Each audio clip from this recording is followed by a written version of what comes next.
Vereador Jack.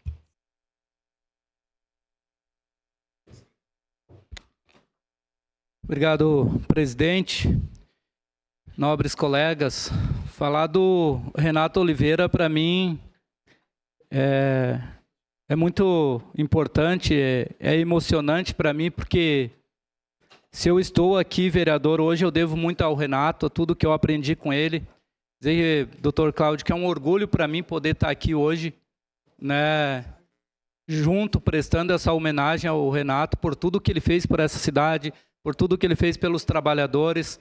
Então, fico muito feliz por poder estar aqui e me sentir também parte disso, me sentir homenageado, porque a minha história parece muito com a do Renato, né? Então, fico muito feliz de dizer que, com certeza, o senhor sempre está muito assertivo aqui nessa questão da homenagem ao Renato.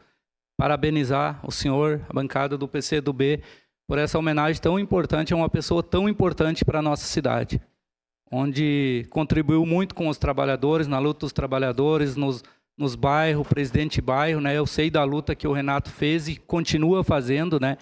Como o vereador Cristiano Becker falou, sempre está junto com as pessoas lá. Eu acompanhei isso enquanto secretário de habitação, onde aprendi muito com o Renato, sempre pedi ajuda para ele e ele sempre estava ali disposto a me ajudar, tanto antes quanto depois. Então, devo muito ao Renato, parabéns, doutor Cláudio, parabéns ao Renato pela essa história linda que o Renato tem na nossa cidade, dentro do PCdoB. Então, é um orgulho para mim poder estar aqui fazendo essa fala hoje, por essa homenagem tão importante.